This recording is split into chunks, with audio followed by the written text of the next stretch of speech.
Пәйгамбәрбез саллаллаһу алейһи ва сәлләмнең шәфәгатенә ирешергә насип булһын дигән дуаны һәрберебез ишеткәнебез бар. Пәйгамбәрбезнең шәфәгате, я русы әйтмешләй, заступничество нашего пророка. Был нимәне аңлата?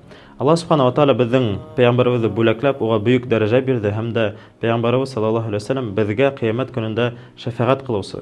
Аллаһтың алдында ул безнең өчен һораясак. Кемнең күңелендә, йөрәгендә бер генә бөртек булса ла иман бар икән, пәйгамбәрбез саллаллаһу алейһи ва сәлләм ул кеше өчен шәфәгать кыласак. Ләкин нисек Аллаһтың Рәсүле саллаллаһу алейһи ва сәлләмнең шәфәгатенә ирешергә? Нинди гамәлләр кылырга? Иң беренче, әлбиттә, пәйгамбәрбез саллаллаһу алейһи ва сәлләм әйткән һүзләргә таянырга, уның сөннәте буенча яшәргә. Әгәр дә без пәйгамбәрбез саллаллаһу алейһи ва сәлләмнең сөннәтен бөек дәрәҗәгә куеп, уны һәр сакта үтәргә тырышабыз, онытылган сөннәтләрне тергезәбез икән, был бөек дәрәҗә һәм пәйгамбәрбез саллаллаһу алейһи ва сәлләмнең шәфәгатенә ирешүгә сәбәп булып торыр. Кыямәт көнендә кешеләр килер ди Адәм галәйһиссәламга: "Я Адәм галәйһиссәлам, безнең өчен шәфәгать кыл", ди.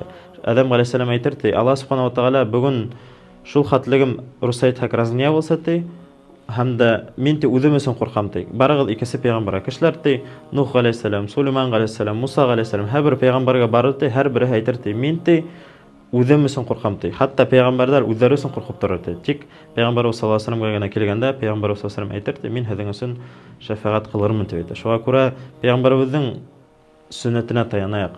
Пәйгамбәрбезнең шәфәгатенә һәммәбезгә ирешергә насип булһын. Һәм дә насар гадәттәр, насар гамәлләр кылмайык. Чөнки кайһы бер кешеләр килер ди кыямәт көнендә пәйгамбәрбез саллаллаһу алейһи ва сәлләмнең эргәһенә.